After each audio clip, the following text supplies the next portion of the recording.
was the summer of 1992. 18-year-old Katie Ratcliffe had just split up with her first serious boyfriend. Katie was being trained to be a hairdresser and was an apprentice hairstylist in the southeast of England's Bumble 2 salon. She was a girl full of joy and big dreams. At this age, there's a lot going on in a person's life. They may be experiencing heartbreaks, whatever, from friends or partners, and they're also figuring out who they are and what they are going to be. And Katie had figured out her path and planned out her life. She wanted to be a hairdresser and was fully passionate about it. She even aspired to have her own salon one day, as she just admired this career. As a typical teenager, Katie loved hanging out with friends, dressing up, and attending clubs. She was not the sitting at home all day kind. She was lively and social. She had recently suffered a heartbreak, however. Partying all night was the last thing on her mind. Her best friend, Michelle, found her sulking and encouraged her to leave the house and enjoy herself. To take her mind off the heartache, Katie agreed to go to a local nightclub in Camberley called Ragamuffins. The girls swayed along to the beats and even had a little alcohol. All in all, they were having a good time. And the worries in Katie's mind started to fade. Life seemed good. That was until she saw one thing she wanted to forget: her ex-boyfriend.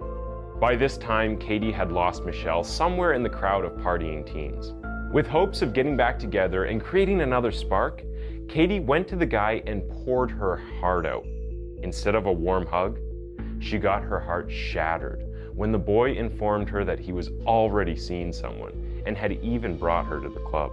Utterly devastated, Katie left the nightclub.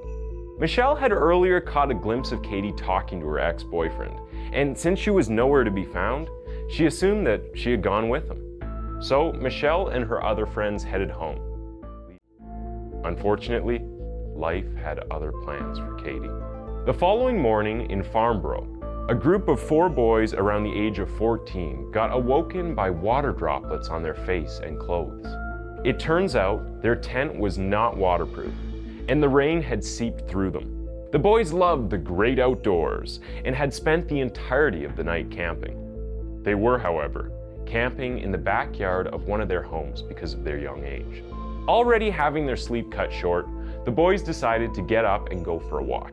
Around 8 a.m., as they strolled down the walkway next to Victoria Road Cemetery, they came across a sight that would be etched in their brains for the rest of eternity. Young Katie Ratcliffe's body was found lifeless, with an image that would haunt any onlooker for life. The boys saw an uncovered and utterly bloody corpse. The body had been left mutilated along a wall in a cemetery, beside a parked car. There was a lot of blood. One can only imagine how horrified the young boys were after coming across such a vicious sight. Police roped off the area and started poking around in the cemetery. The heartbreaking job of identifying his daughter's remains fell to Katie's father. Later, a post-mortem revealed that the body had been stabbed a total of 32 times. Some of the wounds had been so severe that the blade had completely cut through her body. Most of her wounds were to her body, puncturing her liver, stomach, lungs, heart, and genitalia with purposeful wounds.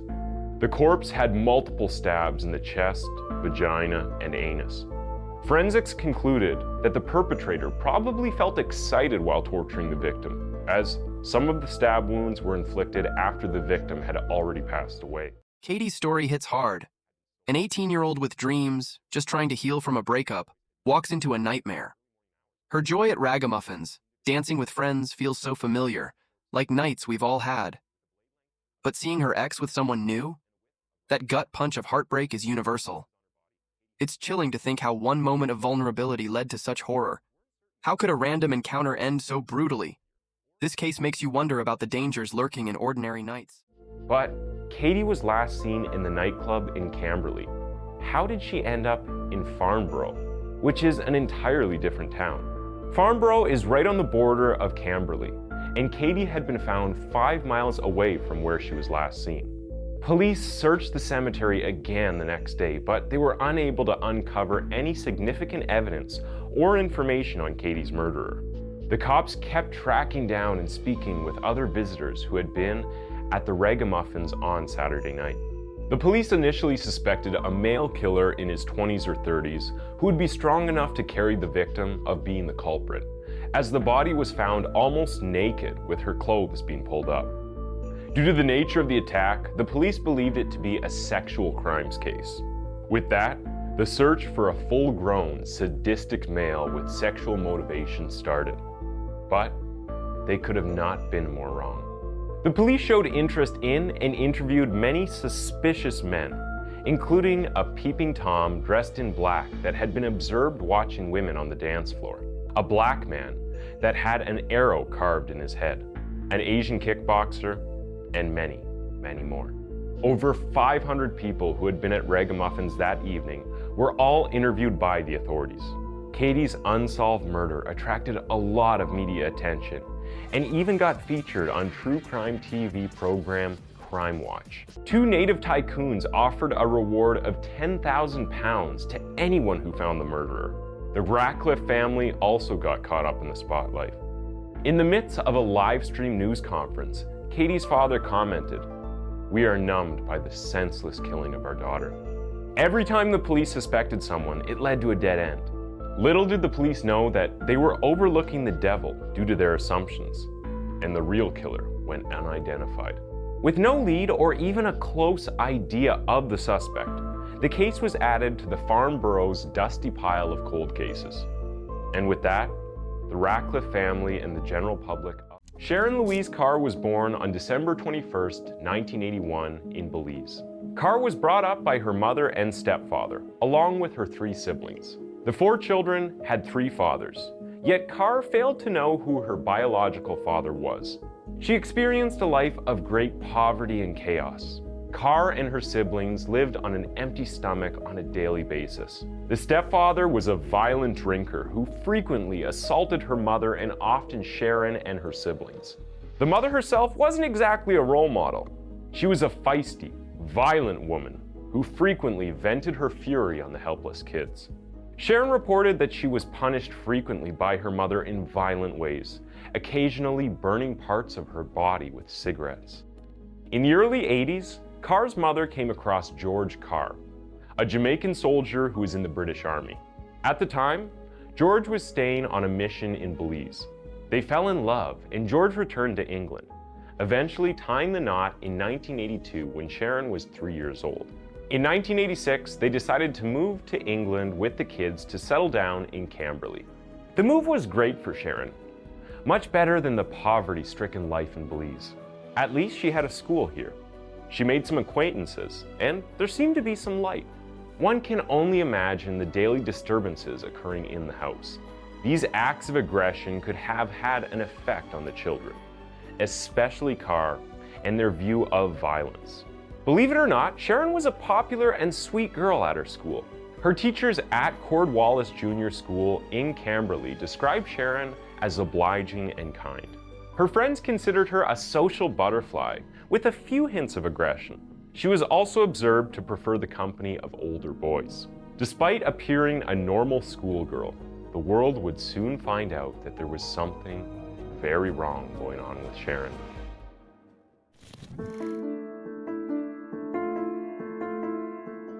With time, Sharon's persona started to change. Sharon got in with the wrong crowd. A group of bad-behaving kids would hang around the rougher areas near her home. Sharon started to do all the things that would horrify a normal mother. She got into stealing. She was vandalizing public property. She was buying and selling drugs. The troublemakers did a big number on her, and by the age of 11, she was smoking weed every day. Regardless of your thoughts on marijuana, we can all agree 11 is too young, especially for daily use. Sharon started to behave irrationally and show attention-seeking behavior. She often displayed riotous tendencies and had frequent run-ins with authority. She even started taking an interest in weapons, often carrying a knife with her. She would even keep a knife in her school bag, taking it to school with her. Her father was tired of Sharon's behavior and the aggressiveness that he faced in the family. He announced that he had enough of it and wanted to leave the family. Soon enough, the house was struck with another trauma. In a desperate effort to end their binding, George traveled to Camberley to have one last confrontation with Sharon's mother, Molly. Without any provocation, in a fit of fury, Sharon's mother poured boiling hot oil over her stepfather's head, leaving him in agonizing pain. This particularly heinous act of domestic violence caused both parents to be hospitalized with very serious burns all over. Sharon's mother was charged with assault and was required to receive mental health therapy for 3 years. Soon after, their marriage came to an end. Sharon had grown up surrounded by abuse. For her, this level of aggression and violence had become the norm. Her mother was abused by their father, and the kids were abused by both of them. And if we have learned anything from true crime, we know that this is a cycle that is going to continue, and someone else is going to get squished under it. Sharon witnessed this scene when she was just 8 years old and was not at all fazed. She was neither surprised nor scared by any of her parents. She, Sharon, said nothing. She did nothing. According to George, her stepfather, she just stood there and watched as the situation got out of hand. Sharon was always listening. The police were so sure it was a man. It's shocking how assumptions blinded them to the truth. Katie's family waited in agony, with no answers, while the killer, a 12-year-old girl, slippered through. The media frenzy and rewards couldn't crack this case. It's heartbreaking to hear Katie's father call her death senseless. As a parent, I can't imagine identifying a child's mutilated body. This case exposes how justice can fail when we're too quick to judge. Sharon's age made her invisible, but her cruelty was monstrous. How do we protect against evil hiding in plain sight?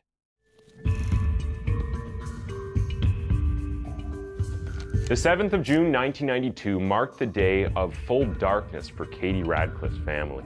Katie was an 18-year-old hairdresser who went to the Ragamuffins nightclub in Surrey just to have a fun evening.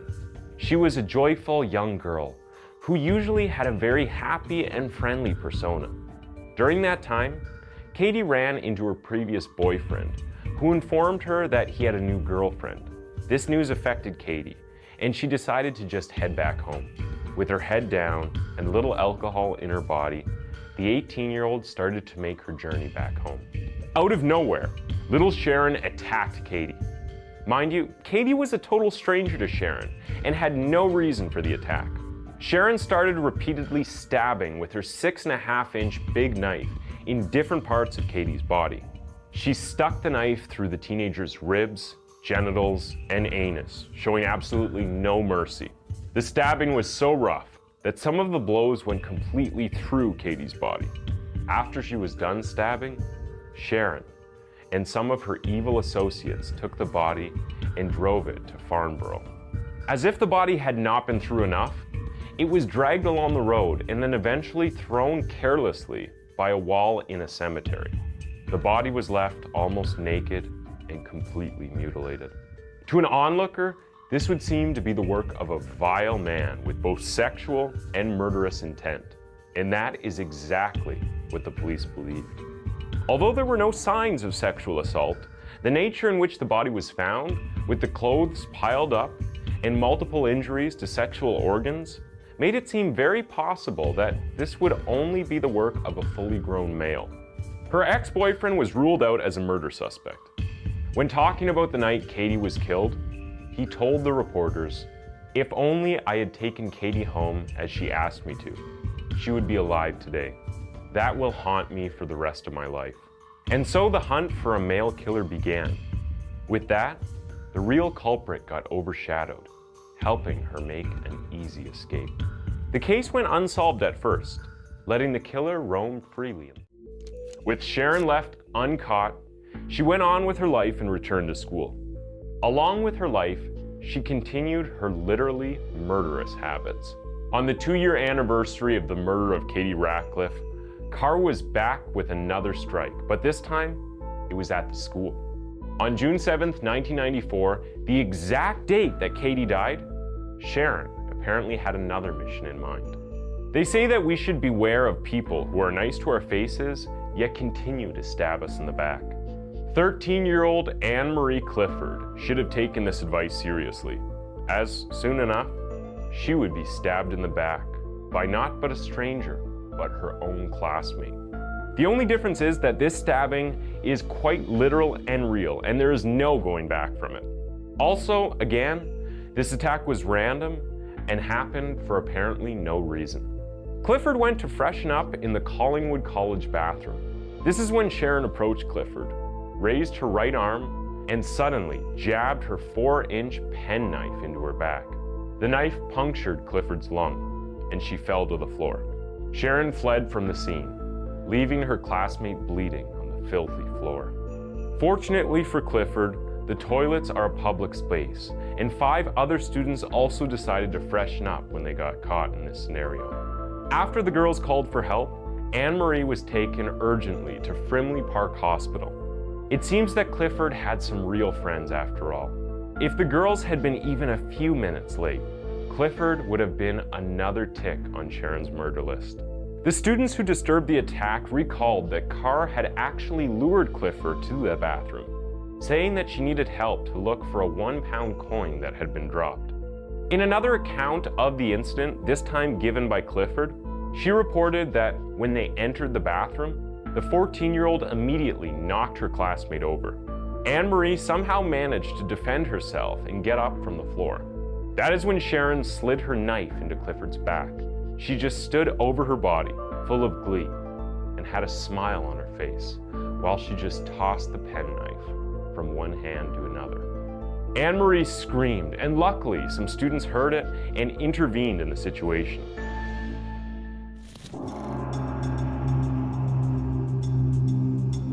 Sharon was immediately cuffed and arrested for causing serious physical harm. Sharon was then taken to an assessment center for psychological evaluation, where she was quick to show that she was, in fact, out of control and unstable. She started to attack witnesses and tried to strangle 2 staff members in the room. Due to this erratic behavior, Sharon's charges were increased, adding 2 counts of bodily harm in addition to the charges for attacking Clifford. So in December 1994, she was convicted and given a sentence of 2 years of arbitrary detention at Her Majesty's pleasure. However, the young murderer warned that she should not be underestimated. She was first housed in a number of psychiatric hospitals. Still, because she kept gravely assaulting other females on a regular basis, she was sent to an all-boys section at Aycliffe Secure Center. The efforts of the prison service to fend off Sharon were obviously unsuccessful. In September 1995, when Sharon was 15 years old, she was sent to Bulwood Hall Young Offenders Institution because it was believed that this facility would be better able to handle her violent and sexualized behavior.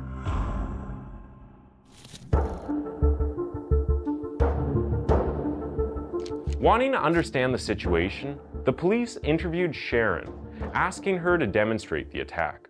The police reported that she sat in the back of the police car and demonstrated the stabbing. She laughed mercilessly.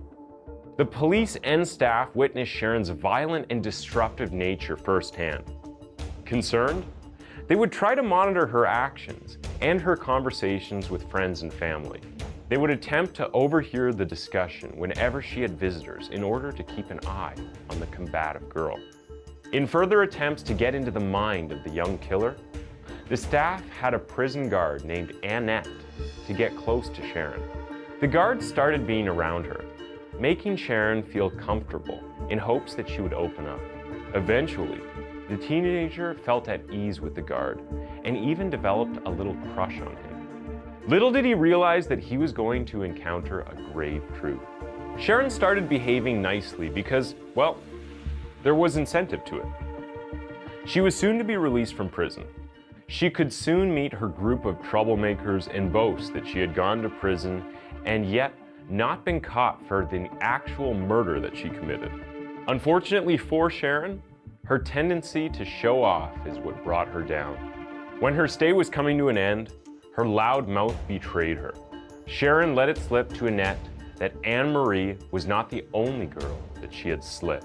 In a lewd attempt to sway the guard, she mentioned that she was only 12 when she killed a girl. She kept dropping hints about another murder that she had committed, making no direct claims.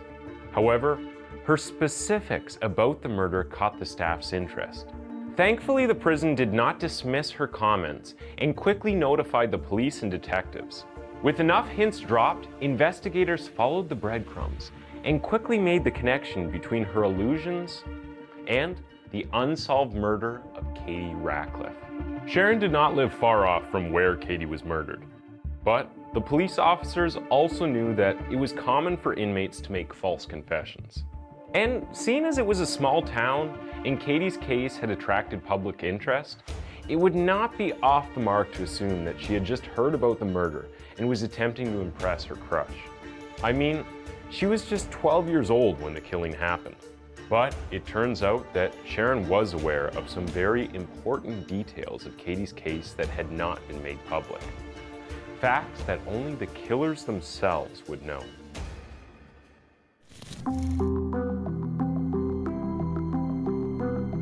The detectives had Sharon in handcuffs again and took her in for questioning. It must have been a lucky day for the detectives because Sharon was not shy and quickly started singing. The thing with killers is that they are really proud of their killings and especially proud of not being caught. Everybody wants to prove themselves, and serial killers definitely cannot stand giving credit for their clever murders to someone else. She told them the graphic details of the injuries that Katie endured. She even mentioned that at the time of the murder, there had been a dog barking nearby. Along with that, she admitted that she had stolen Katie's bracelet before leaving the dead body. Though she was unable to provide proof of possession, the police knew from the reports that the bracelet had gone missing, and the media, or anyone that mattered, wasn't informed of this. So, whatever she was confessing to, it must be the truth. The officers who arrested Sharon reported that she mentioned that not just humans fell prey to her vile acts. She told them that she enjoyed torturing animals. This was around the time that she took an interest in voodoo. Pets around the block were often nowhere to be found. Sharon got her kicks stabbing cats and dogs. She also admitted to having decapitated some of them. The police recalled earlier that when they patrolled the town, they did, in fact, find dozens of animal corpses around the area where Sharon lived. Maybe she was practicing to do the same on humans? Even though Sharon revealed one too many grim details of the attack, there was no way to know what had exactly transpired in the early morning of June 7th, when Katie's life was brutally taken away. Sharon was a little too generous with her confession and gave two different versions of the event. In her first confession, Sharon said that she was in a car, riding along with two male friends of hers who were not teenagers but rather full-grown adults. Around 4 a.m. in the morning, when the city streets are mostly home to drunk people or the homeless, they were cruising around when they came across Katie, who was walking alone. They offered Katie a ride, and not wanting to walk home alone and drunk, she took them up on it. They went for a while but eventually pulled over in an especially isolated and dim area at the edge of some parkland. Katie suspected that something was not quite right, and, giving in to her instincts, she made a run for it. Sharon picked up her 6-inch knife from the car, got off, and ran after her into the park. Eventually, she caught up with Katie and plunged the knife into her. She started mercilessly stabbing her 32 times, mutilating the body. She realized that she had to move the body, so she returned to the vehicle, only to find that the men she was with had taken off. So, she returned to the scene of the crime and dragged the body herself, leaving it in the yard. On her second account, Sharon claimed that one of her accomplices had talked to Katie and taken her with him down the road. She saw them arguing about something, so she went over and stabbed Katie, killing her. However, the central theme of the accounts was that she had repeatedly stabbed Katie. Carr said that she was in a car with two boys during the attack and that they had had sex with Katie before disposing of the body. She identified the two lads, but they gave one another alibis and were disregarded from the investigation. Whatsoever transpired on the morning of the 7th, we are sure of one. Sharon's attack on Anne-Marie is terrifying. A classmate was stabbed for no reason. It's pure chaos. Her glee, tossing the knife, smiling over her victim, sends chills. This wasn't a one-off. It was who she was. Her arrest finally stopped her, but how many others were at risk? The psychological evaluations reveal a girl consumed by violence, yet she was only 12 when she killed Katie. It's hard to grasp. How does a child become so cold? This case forces us to face uncomfortable truths about nature, nurture, and the darkness some carry inside. In March 1997, a 4-week trial started in which the jury heard her admissions. After several hours of discussion, the jury finally decided Sharon Carr was guilty of murder on March 25, 1997. 2 weeks prior to the trial, Sharon took back everything she said. She must have had talker's remorse because she just retracted all of her statements. It was too late to realize that actions had consequences. She put the weight on the police, claiming that the officers had coerced her confessions out of her and that she had only said things because she was not right in the head. She was already given the greatest excuse, her diagnosed disorder. In the trial that occurred in 1997, Sharon entered a not guilty plea on the grounds of insanity. She was ultimately convicted of the lesser crime of manslaughter nonetheless. The judge sentenced her to an unlimited term with a mandatory minimum of 14 years. In the UK, an indeterminate sentence is one that doesn't have a set length. Instead, those who get this kind of sentence must serve a minimum amount of time behind bars before a parole board may rule that they no longer pose a threat to the public and release them. The judge overturned a prior injunction prohibiting mention of Carr in the media. With that verdict, England gained its youngest female killer. While sentencing, the judge, Mr. Justice Baker Scott, referred to Sharon and said, "The evidence suggests that you were not alone when you stabbed Katie Ratcliffe to death. Who the others were and any part they played remains unclear. What is clear is that you had a sexual motive for this killing, and it is apparent both from the brutal manner in which you mutilated her body and chilling entries in your diary recording what you had done that killing, as you put it, turns you on. You are, in my view, an extremely dangerous young woman."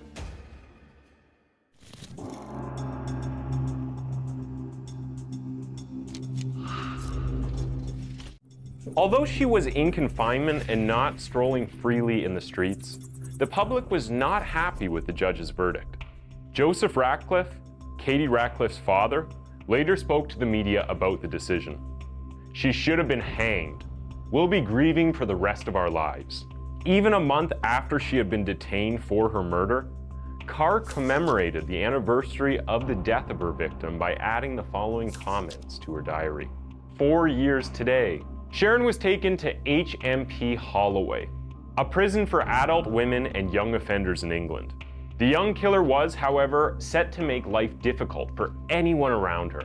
She spent a considerable amount of time in solitary confinement and continued her aggressive and violent behavior toward the staff and patients. This occurred to such a degree that she had to be transferred from one facility to another.